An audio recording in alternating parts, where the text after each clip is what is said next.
What's new, pussycat? Whoa, whoa, whoa, whoa, whoa. Hi everyone, welcome to Everyday Analysis. This is our second week, our second episode, and I'm extremely happy to be able to share with you a video that I recorded a little bit of time ago in Ljubljana when I was last there with Mladen Dolar. I'm actually going this week to Ljubljana again. I'll be hosting Mladen Dolar in conversation there. And if there are any questions people think I should ask him, you can put them in the comments and I can see if we can have another video up to expand on some of this stuff. We had a fantastic conversation about rumour and gossip, which is related to cancel culture and the politics of today's environment. But Mladen takes this in his own very unique philosophical direction. He is, of course, one of the most important psychoanalytic philosophers alive and of all time. So it was a really interesting conversation. I hope you really enjoy it as much as I do. I find him astonishing. So just a few things to tell you about before we get on with that, and that is that there's several new pamphlets. We had our first in-person live launch. Some of you came. Thanks so much. It was great to see you in London. We had plenty of people there. It was a really fun night to launch Helen Rollins' short story Babyface, which you can see here, and which is hilarious kind of millennial or black comedy about the millennial generation. It's about a couple who sit down to dinner and read. They download an app which shows an AI that shows what their baby's faces might look like, and the face that their baby is generated with is so traumatic that they decide the relationship needs to end there and then. It's extremely funny and really kind of cuts to the core. I'd say it's a sort of Marxist take on the millennial generation and desire. So that's available through the website, and links and stuff just below, worth checking out. Also, for some maybe familiar names from people who follow us from Sublation Media here, we've got a new pamphlet coming from Jason Miles, in which he sort of argues that the punk scene was never designed to be as radical as it pretended to be. Again, details below, and we're really excited to publish that. I know he's going to have an event in the Bay Area, an in-person one, so people might be interested in that too. Ted Rees is the very next pamphlet. London-based socialist writer. His arguments that the scientists today are more Marxist than ever is provocative and very interesting. And finally, perhaps the one I'm most excited about, the return of Douglas Lane, CEO of Sublation Media, as a sci-fi novelist. If people haven't read Doug's sci-fi, he's absolutely astonishing. He was nominated for the Philip K. Dick Prize. His sci-fi After the Sources Landed is my favorite. He's a fantastic sci-fi writer, and he hasn't done some sci-fi writing for ages. He'll be returning to his kind of science fiction roots with this very interesting, provocative science fiction pamphlet, all of which we're delighted to be putting out at Everyday Analysis. So, of course, as well as our pamphlets, we're a weekly podcast about psychoanalysis, Marxism, politics. And this week, it's amazing that I've got to be able to share the ideas of Mladen Dolar with you. So I hope you enjoy the episode. Thanks so much for subscribing, liking, following on Twitter. The handle's there up next to my name, and supporting us in general. So pleased to see so many people engaging with the Julie Resch one last week. Hope you enjoy this. Thanks, everyone. So why don't we start with your own history and how you came to psychoanalysis in the first place, and what brought you to be this. You've dedicated what led you to dedicate many years to the work on psychoanalysis? Well, I can start with two anecdotes, personal stories, but they're also indicative of some larger signs of the times. And the first story is that the first time I was in Paris was in June 1969. I was a very young lad. And I was there with Alliance Française, with some organization, and they put us in dorms. And I missed the revolution, the May 68, by 1 year. But on that dorm where they put us in, there were still inscriptions. Paris was still covered by graffiti from 68. They couldn't remove this in 1 year. And on that particular dorm, there was this inscription, "Nous voulons jouir sans entrave," which is one of the famous slogans of 68, which means we want to enjoy without impediments, without hindrances. This was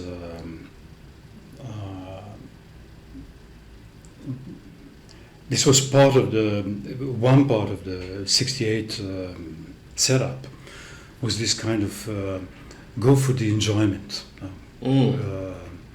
Pursue pleasure. There was the situationist, actually it was a situationist slogan. And the whole slogan was vivre sans temps mort, jouir sans entrave, to live without that time and enjoy without impediments. And well, you can see the sort of the ambiguity of these slogans because they fit so well actually with the consumerist society. No dead time, let's enjoy without impediments. And so at the time, of course, we thought, this is profoundly subversive, not quite realizing that this can be also interpreted in this other way, that it can play into the hands precisely of this consumerist wave. And my first lesson in psychoanalysis, psychoanalysis was part of this, let's go for the enjoyment, let's do away with the impediments, prohibitions, inhibitions, whatever, frustrations. And my first lesson in psychoanalysis was the Lacanian lesson that jouissance is the impediment. This is the stumbling block. It's not like you can never say, let me enjoy without hindrance. Jouissance itself is the hindrance. This is the obstacle. This is the problem we are stuck with. And in this sense, well, I came to Paris in the heyday of psychoanalysis, but also understood in this rather naive way. But at the same time, this was the year when Lacan had the seminar on the four discourses, so it was also the high point of the reflection on how what are the lessons of 68 the psychoanalysis should draw. What is the nature of the social tie? What is the nature of society we live in? And this Lacanian theory actually brought the uncomfortable answers to this, uncomfortable problematizing of basic assumption of a simply libertarian sort of assumption of let's just give free rein to sexuality. Right. And this was part, and I would say that was a magic moment. I mean, the magic moment in the sense that it was a moment of opening, moment of political opening. There was not only 68, there was a whole anti-Vietnam protest. There was after the assassination of Che Guevara, after the assassination of Martin Luther King, the civil rights movement in the US.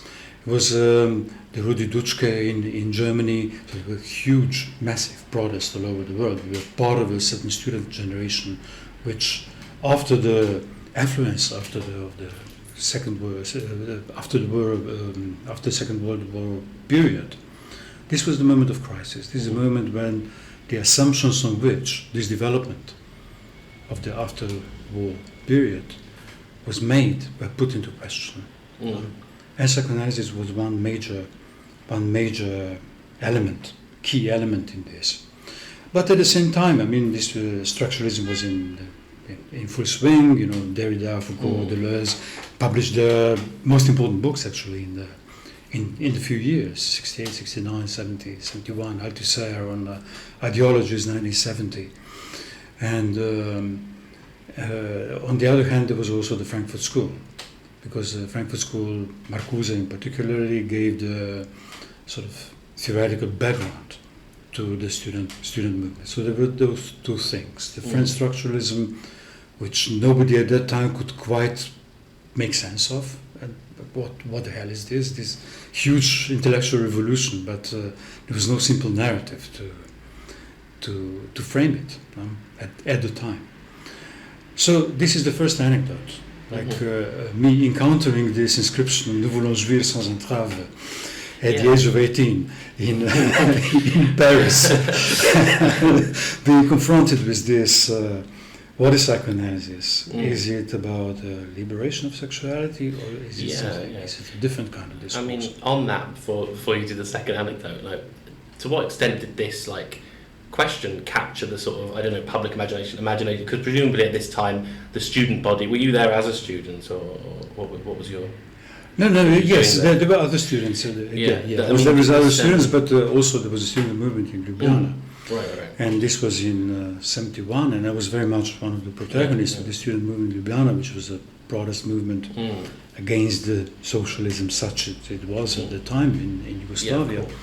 And the slogan was May 71 in Ljubljana is like May 68 in Paris. In Paris, right. We're doing this. No. Yeah. It was a global thing. Yeah, There was a global. But did you feel that there was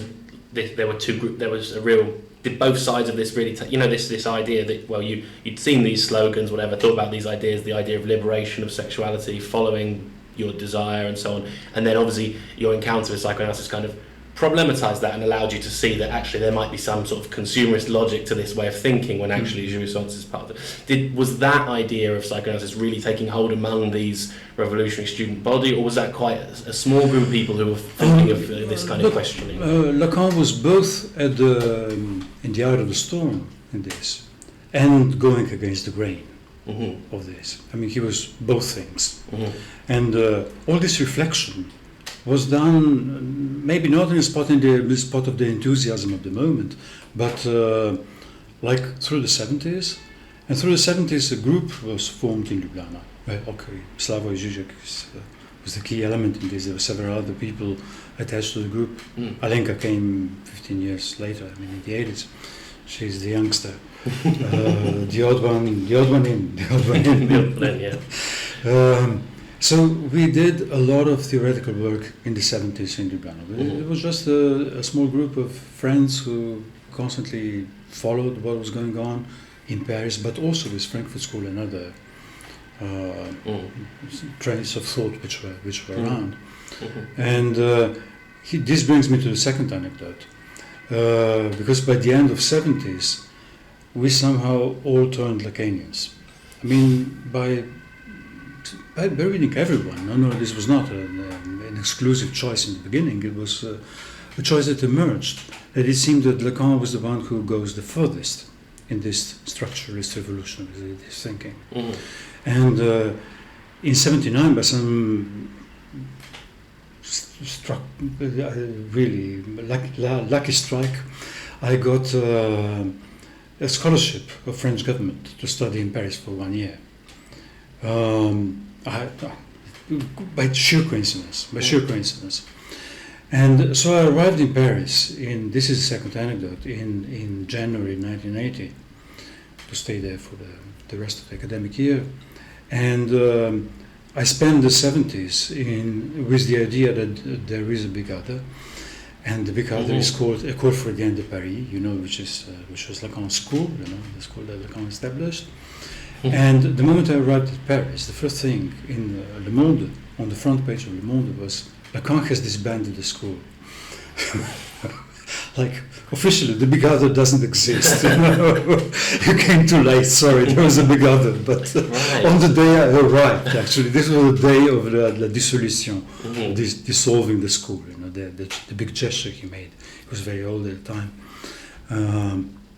And I was somehow very lucky to attend his last seminar, which was the seminar precisely on dissolution, on dissolving the school, disbanding the school. Did not know that at all. Yeah, and so there was this the second moment coming to Paris, and at the moment of greatest glory of Lacan, but also of something we didn't quite realize at the time, which was the beginning of a decline of the whole thing.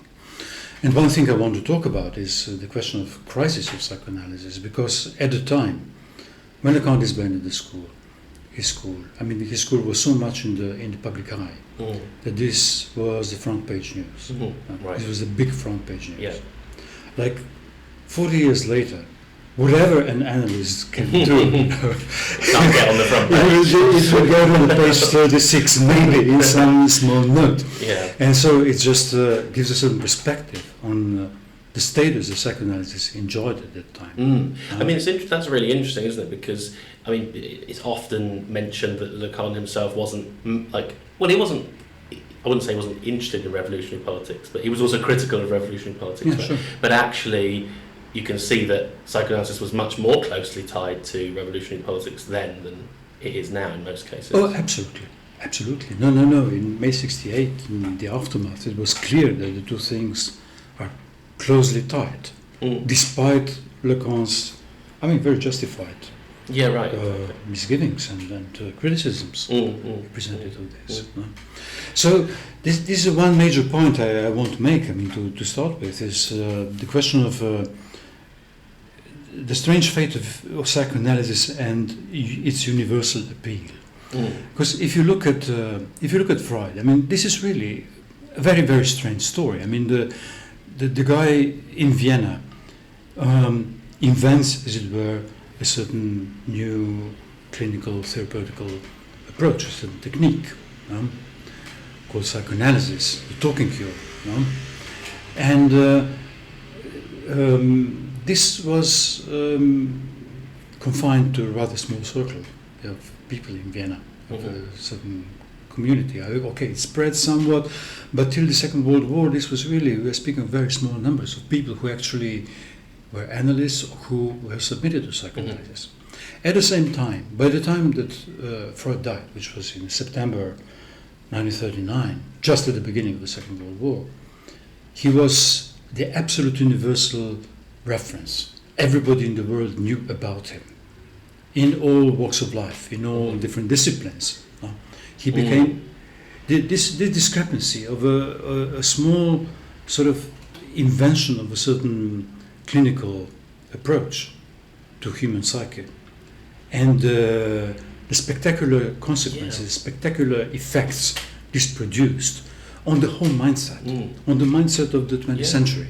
So this I think defines psychoanalysis. That on the one hand, of course, it stems from a certain clinical practice, but on the other hand, it depends on its universal appeal, on it being able to share certain general presuppositions, or the general discourse, the framework of a general discourse that is holding the society together.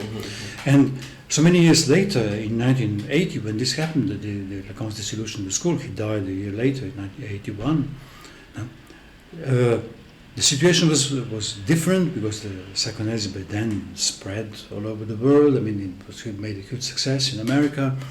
Look at the Woody Allen movies. It was universally present in the American sort of mindset of the 70s, the 80s, the afterwar, and but still, Lacan, despite his impossible, enigmatic, very difficult style, he was a universal reference. He was a universal reference, and this is something that pertains to psychoanalysis, the question of universal address. And what happened in the 40 years after Lacan's death, I think there's a big crisis of psychoanalysis, because it lost precisely this. It lost quite a lot of this, and this is due to very different factors. This is due to look at the rise of pharmacology in the past 40 years. This is staggering. You have a trouble, you have a depression or something, you take a pill, and this is one of the most profitable industries.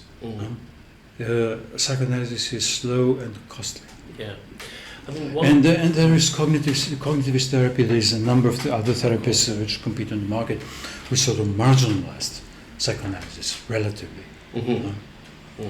And there are endless internal strives among the psychoanalysts and Lacanians in particular. Who is the true Lacanian? And the sort of trying to promote oneself as the one true Lacanian, the others being traitors. This has done a lot of damage to psychoanalysis. It still goes on. It still goes on. It still goes on. Sectarianism, the inborn sectarianism, the whole thing, and those people don't know how much damage they're doing to themselves. I think that point about universality, I just got a quick follow up on that, because I think that's really interesting and important. It occurs to me that it's one of the things that gets lobbied at psychoanalysis as a criticism sometimes, right? Whether that comes from, it could sometimes come from post-colonial thought or feminist thought, that this idea that psychoanalysis is foolishly claiming to speak universally for everyone, but whereas actually it's only, according to some who criticise it, it's guilty of representing something particular as universal, I suppose, a model of subjectivity or whatever. But actually, the way you approach that to describe that. It's the other way around, really. It's the quest to be universal is how it can be a means of solidarity, right, for everyone. It's a positive aspect of it rather than a criticism. Yes, of course. It is also put into question the sort of universality proposed by capitalism. Because psychoanalysis is heir to the Enlightenment. But so is capitalism. Yeah. No, I mean that's a and so is Karl Marx. I mean, he also saw himself as a heir to the Enlightenment. No? So the legacy of the Enlightenment, this is something we have to struggle with. We have something we have to work with. No? It's a split legacy. It's a split legacy. And if we look at the crisis of psychoanalysis in the past 40 years, it's not just a crisis of psychoanalysis. It's a larger crisis of critical thought, I think. It's a crisis of Marxism, post-Marxism. What the hell happened to radical thought? What the hell happened to the left? Yeah, and sort of loss of. And in 1980, I mean, this was the time I came to Paris, and there was this high day of structuralism in full swing, and Lacan disbanded the school, which made him even a bigger star.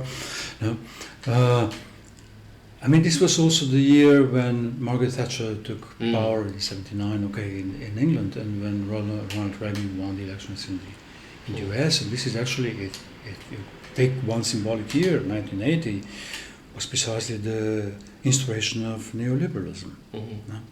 So there is the whole neoliberal thing, which in the past 40 years has reshaped the whole landscape in which we operate.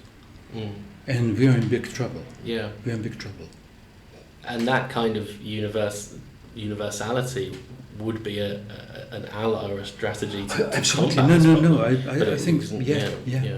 I mean, I want to talk about your more recent work in a bit of detail, but first just one more question on sort of your own history and so on. So you've sort of taken us up to 1980, but with the kind of Slovenian school of psychoanalysis, which is will be well known to everyone who listens to this.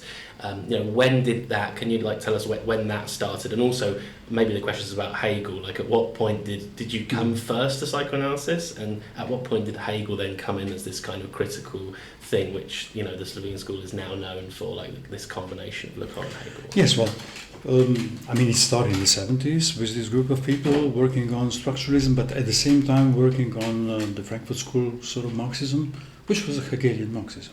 Somehow the struggle for the Hegelian legacy.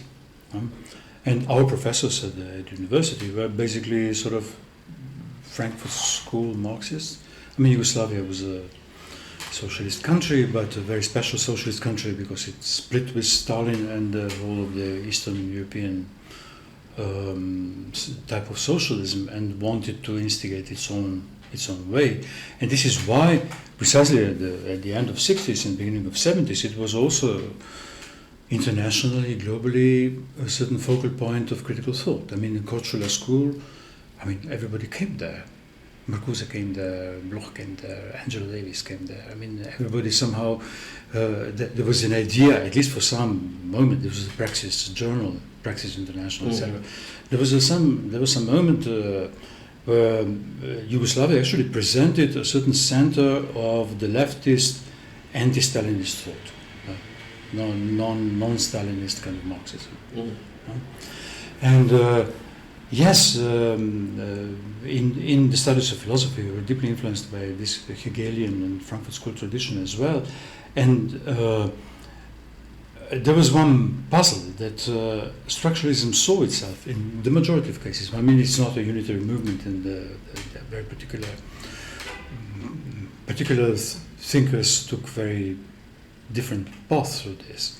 But as a whole, I mean, the idea was around, the structuralism was the anti-Hegelian, I mean, some anti-Hegelian movement, or that structuralism as such is something that gets out of the dialectical cage, and that, in particular, out of the Hegelian cage with the Aufhebung as the sort of suppression of all heterogeneity, etc., the ability to abolish, suppress, into a movement which ultimately runs into identity, as it were, or the absolute. And Hegel, for most of the structuralists, was seen as an adversary. as a paradigmatic enemy, actually. Yeah, paradigmatic yes, enemy. We are structuralists against the Hegelian thought. And Lacan was slightly different in this because he was Kouzev's pupil. Mm-hmm. And he always had this enormous respect for Kouzev and for Hegel. And he tried to work with Hegel, and actually, in spite of the fact that he also saw the deeply problematic side of Hegel, he nevertheless tried to work with Hegel. That's okay, we're all just checking it's working, we're all good. It's working. Yeah.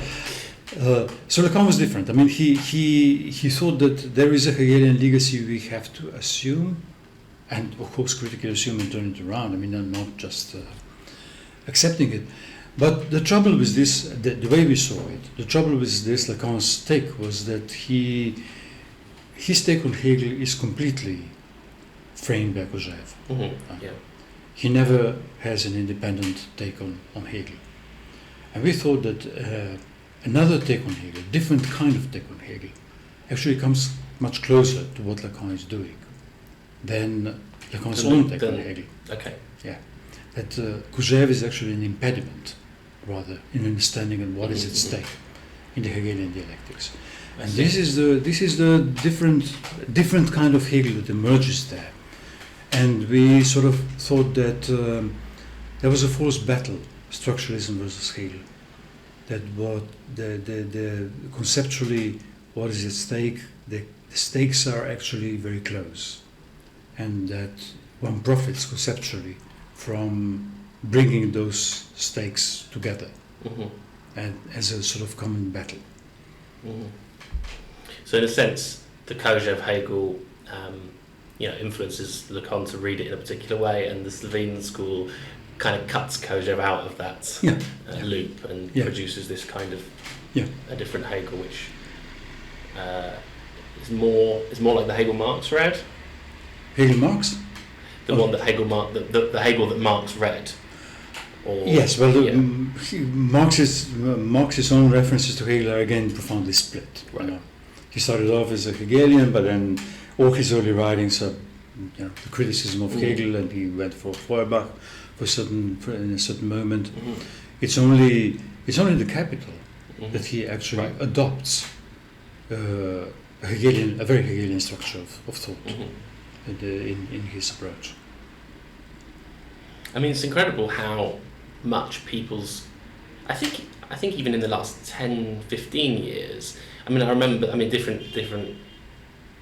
different people teach it in different ways, but I think that when I first was taught Hegel at university, he was still being used as this kind of straw man which structuralism took down.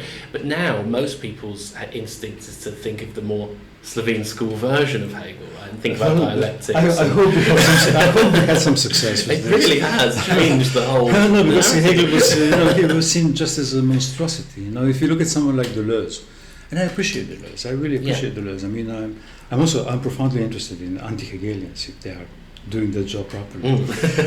But I mean, in Deleuze, Hegel functions absolutely as a straw man.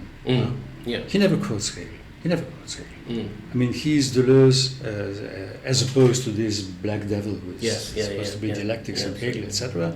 But he never ever quotes. I mean, there's a single quote in Différence et Répétition, I think, somehow. But wherever he mentions Hegel, this is just as an opponent as such. This is against which we have to do philosophy nowadays.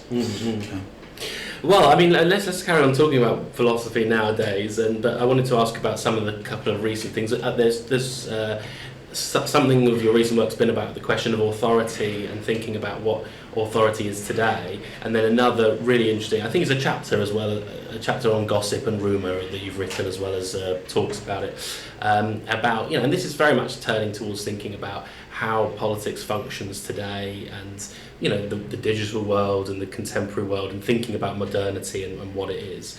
They're both in a sense about authority in different forms.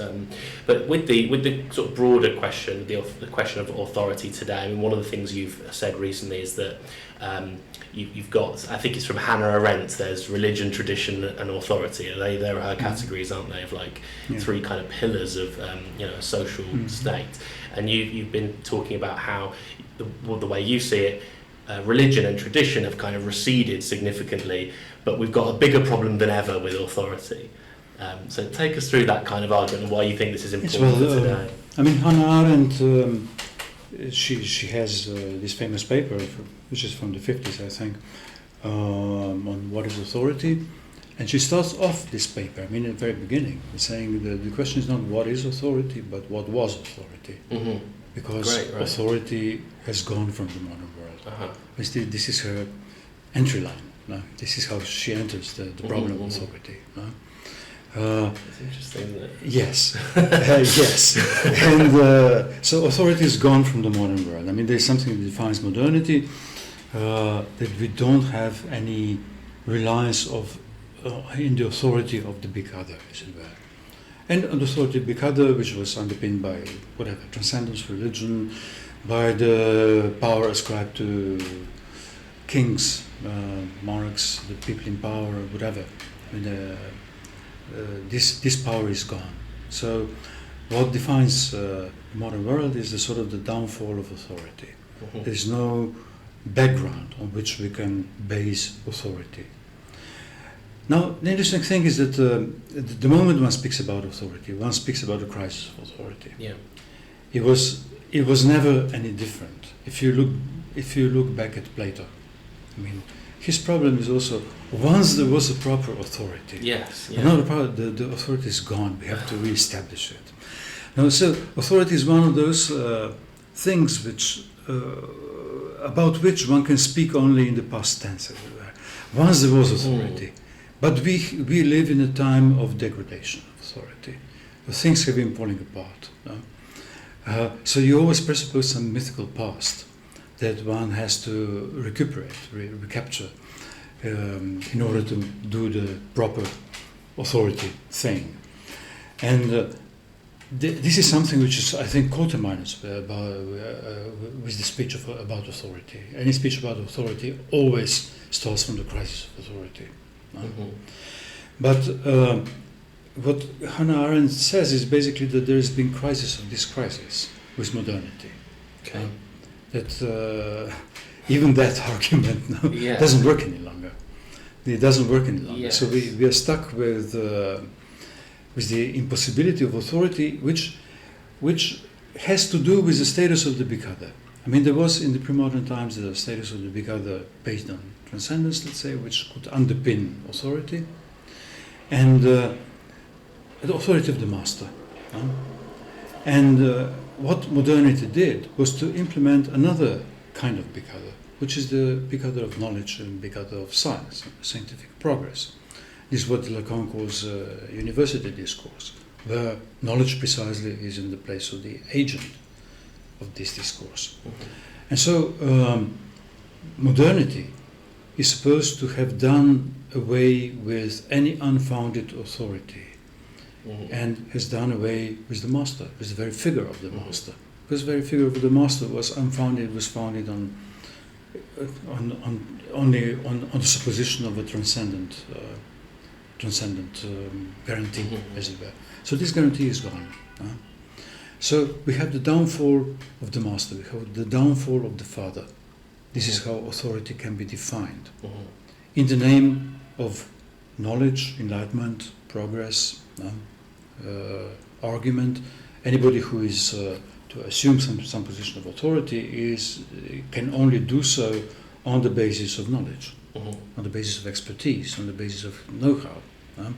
So on the basis of reason, an argument. There's the authority of reason, which will supplant any other kind of authority. Yeah.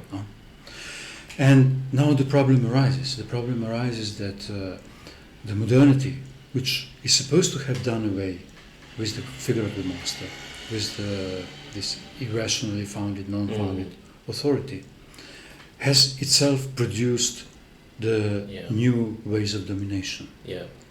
And this was already Freud's problem. Right. This was already Freud's problem. And I think Freud is sometimes taken as someone who still relies on the name of the father and the authority of the father, etc., as the formative factor. And Deleuze's, for instance, Deleuze's Guattari criticism he wants to reduce the question of power to the familial constellation of the father, etc., etc. But I think that Freud's problem is actually quite different. It's what happens with the downfall of the father. I mean, the fathers have lost their. It's interesting, isn't it? I mean, authority. The symbolic law has lost its authority. What happens afterwards? Why do we have this problem? I mean, when modernity is supposed to have done away with the problem of mastery in this classical, non-founded master, charismatic figure, something. And I think that Freud's problem can be perhaps best encapsulated in this very short slogan, that the dead father has died. That what installed the authority of the father was the body of the father in the hoard, etc., etc., all these myths. No? So the dead father could install the symbolic relevance of the law, you know, the sway of the law, the way that the law can hold as a symbolic law. And now the dead father has lost that ability. The dead father himself has died. So the symbolic law has lost this sway. And you have this new, in its place, you have these new figures of the masters, which are far more insidious in some way, and far more difficult to deal with.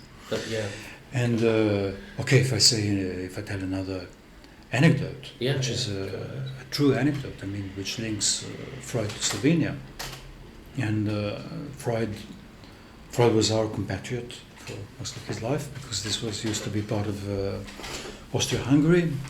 He lived in the same state as we do for 16 more years of his life.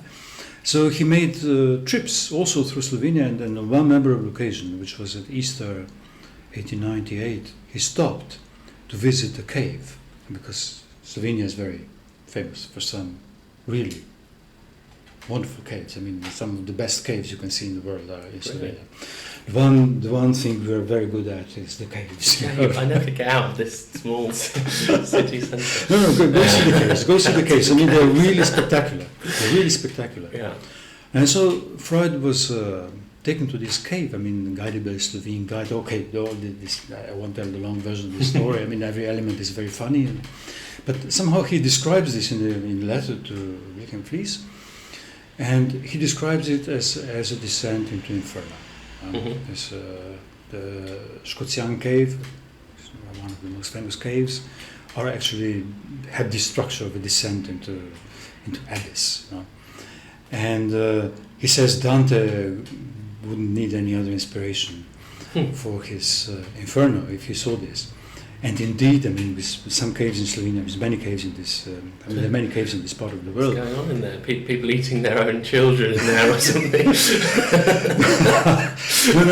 No. In sort of half a dozen of these caves, they say Dante was here and so he saw this cave, and this is where he got the inspiration for the Inferno. So Freud describes this as a descent into Slovene hell. And now comes a really astounding part of this story, because this was Easter time, and people from Vienna were on holidays and were visiting the outskirts of the country. And so whom does he meet in the bottom of the Slovene Inferno? Dr. Karl Vega. And Dr. Karl Vega was at the time the Burgomaster of Vienna, and Vega became the Burgomaster on the anti-Semitic ticket. And the first thing to know is that the Emperor, Franz Joseph, refused to appoint him because he saw him as a populist, and populism was the word which exactly stems from that time. He was labeled populist at that time. And you can see with this Franz Joseph refusing to appoint him 4 times, although he won the election. You can see the old father figure, Emperor Franz Joseph, you know. Blocking you can see, Franz Joseph is whatever, the moustache, etc., etc. You know? Actually, being confronted with this new populist upstart, and trying to prevent his ascent, but he was, in the end, he had to give in to the democratic will of the masses. No? This is the first interesting thing, and the second thing is that the very young Hitler was roaming the streets of Vienna, and he had one big ego ideal, and that was Dr. Karl Lueger. So in Mein Kampf, I mean, Hitler describes his own development to anti-Semitism as being completely overseen by Lueger. I mean, Right. he says, everything I learned about anti-Semitic propaganda, I learned from Lueger. So you can see with this confrontation of Freud and Lueger in 98, at the beginning of the century, inaugurating the century. I mean, this is an image which really deserves to be some iconic image of the 20th century. You know? You have this Jew, this arch-Jew, this godless Jew, Freud, confronting the person who literally stood at the origin of fascism. Literally. I mean, not... I mean, it's, so you have, and I think the psychoanalysis started precisely in this constellation. I think this anecdote is important because it has some sort of, it is a kind of allegory. Yeah. It's being confronted with a new type of the master which emerged as a consequence after the victory of the Enlightenment. It's a revenge on the victory of the Enlightenment that this person could emerge and gain his status.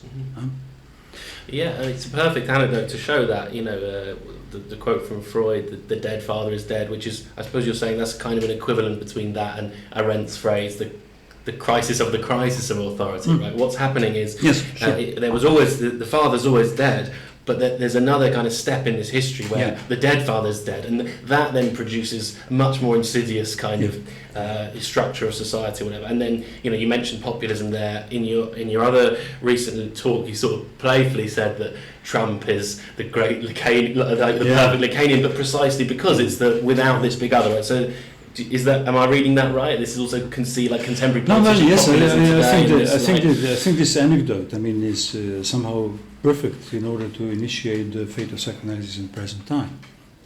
It's like structurally we have the same problem. The problem Freud encountered kind of contingently in Slovene hell, in Slovene underground, and it was the only time they met. Yeah. I mean, these were two persons who would never come face to face in Vienna. Not possibly.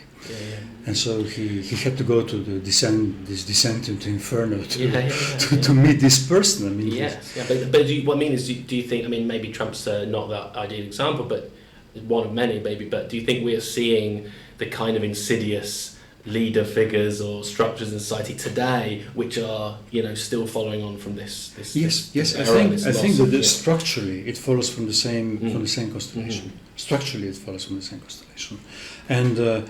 What happens today? I mean, what is insidious, particularly with figures like Trump and several others? I mean, and there will be. I'm afraid there will be more. Yeah, for sure. Look at the elections in Italy. I mean, for the next month. In a sense, it's silly to talk about Trump because it's a structural issue, not her. It's a structural issue. And yes, I think what is insidious about Trump is the amount of cynicism where. You don't even need to conceal anything. You don't need to conceal what your agenda is. I mean, the classical critique of ideology tried to disentangle what is concealed under the universality, under the alleged universality of ideological claims. But here you have a man who, I mean, I think the best image of Trump is like. Before you had to say, look at the emperor, he's really naked. Yeah. But then Trump comes up and say, look, I'm naked. I see. You have all the time, you have this, he doesn't conceal anything. There's no veil to be lifted in order to see what is behind this, which is just this crude interest which he states in plain letters. And there's no concealment in this. And actually, my friend Yuval Kremitsa, he wrote this wonderful piece which is called "The Emperor's New Nudity." And I think this is the new nudity. This is the problem we are facing. But what do we see when this veil is lifted? And this is very cynical kind of thing that you don't even conceal what your particular interest is. But what do we see? Do we see truth? But not at all. I mean, this is how. This is not lifting of repression. This is heightening of repression. This is the repression itself gets repressed. Yeah. So there's more repression in this. Look at me, I'm naked. I mean, yeah. There's no veil. In a way, that goes back to the original thing we were saying with this situationist statements of liberation and freedom and so on. You know, the idea of being completely unveiled is actually more oppressed than being just repressed. Yes, as it were. Yes. Yeah. So there's a new type of repression, a new type of master. A completely cynical master, where there is nothing hidden behind this. No, there's somehow all the weapons, the conceptual instruments of critical theory were somehow powerless against Trump. No? Well, that brings me on to this question of rumour before we sort of run out of time, because I also think this is one of the really interesting things you've been writing about, the present moment today. And of course, it's interesting that Trump seems to be immune to rumour and gossip in a way that other people perhaps aren't. But I mean, one of the things you've been sort of saying, writing, is that this is in a sense, this is a kind of a new age of rumour and gossip, and in a sense, I think you're saying that there's a kind of we've got a decline of the big other, we've got decline of traditional authorities, as we've talked about here, decline of patriarchal structures and so on that's happened. But we do have this other master, or other big other. I think you called it the big other and its double. Yeah. Right? And the double of the big other, the other side of the big other, is something like rumour and gossip. Right? And in a sense, obviously, we are this society obsessed with endless rumour, and the rumour has become, I suppose, actually it goes back to what you were saying just a bit ago about the question of knowledge, right? Because one of the things you said that's really interesting is that we've now got this levelling out of knowledge and opinion. I mean, it's so true. If you just look at a newspaper, like a British newspaper like The Guardian, there's no difference really between a factual story and an op-ed piece or whatever. Questions about fake news and so on. So, I mean, just say what your sort of, why you think rumour and gossip are important terms for understanding the present moment, and what's happening with this kind of levelling out of knowledge and opinion into this kind of situation. Well, I've been doing some work on this, and this is a story which goes back actually to the very origins of philosophy. I mean, even if you look at Socrates, and I start this reflection with Socrates, I mean, he's the man who established knowledge as the standard against any opinions. I mean, he's the man who established episteme against doxa as the beginning of philosophy. You have to pursue the true knowledge. This is the mission of philosophy. But he was undone by rumors. And he says so in his apology. If there was an opponent against whom I can argue, that would be easy. But it's just rumour. But they're just rumors. I mean, these are anonymous rumors were circulated, which are completely untrue. But it's like fighting shadows, he says. I can't argue against anyone because the rumors framed him. The rumors brought him to this trial, and he lost against rumors. I mean, the man who was allegedly the wisest man ever, according to the Delphi oracle. And even this man, with all his wisdom and with all his foundational act of philosophy, and he was helpless against rumors. I mean, the shadows won. I mean, he was fighting the shadows, but the shadows won. So this is why already at the beginning of philosophy you can see the big other and its double. Socrates trying to establish the big other of logos as the measure, the foundation of true knowledge. And then you have this shadowy big other, there's this double big other, which is completely, which is just circulating somehow, like the breeze in the air. And it's interesting that universities are the hotbed of rumour, the ultimate hotbed of rumour, aren't they? No, they're yes, also the logos. And I think this history starts already there. The sort of the logos and the sort of the inability of logos to fight its other, to fight this shadowy other, unfounded. No, it's unfounded. Everybody may know this is not true. Rumors, but they still work. And they're very efficient. They stick. They stick. Audacter calumniare semper aliquid heret. This is the Latin adage. No? You just slander boldly because something will always stick. Something will always stick. It doesn't matter if it's true or not. No, this is the sort of strategy And then I think this, I don't have time to go into this. There are several stages one can describe how this big other and its double work. And I think that in the 20th century, you had the first problem of the shadowy big other was the mediatization of society, which started with the mass press, the yellow press, etc., already in the 19th century, and continued with television, massively with television, and then actually reached its apex with social media, which are where it's completely impossible to tell apart rumors from knowledge, rumors from opinion, and there's like a collapse of the dividing lines between private and public. Because what are the social media? Is this private? No, but governments use it to. This is privately owned platforms. It is private in a sense. Privately used platforms with completely untransparent algorithms.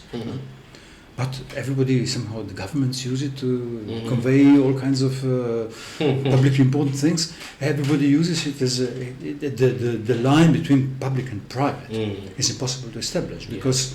I mean, somehow naively, one would imagine public is the big other and private is what is not. Somehow just confined to limited or whatever usage. Whereas what is public is addressed to the big other. It has to stand up on the or against the background of the big other. It has to be based on some sort of logos, reason, the authority of reason, ultimately. And this first the dividing line between public and private is completely collapsed. And also the dividing line between knowledge and opinion, and the dividing line between what is verified and what is not, and the dividing line what is relevant and what is not, and the dividing line between the obscene and the acceptable. The acceptable, and I mean it's interesting also that and connected to that is what you say that.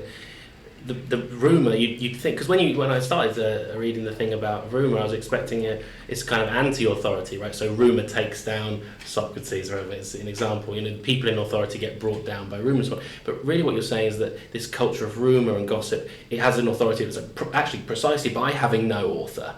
It sort of circulates powerfully as an idea, and it has almost a kind of force of its own, and it carries with it an authority. That's a different structure of authority to traditional ones. Yes. And it operates in a world like you just described, where these divisions between things are no longer relevant because it functions. This functions as today's authority, right?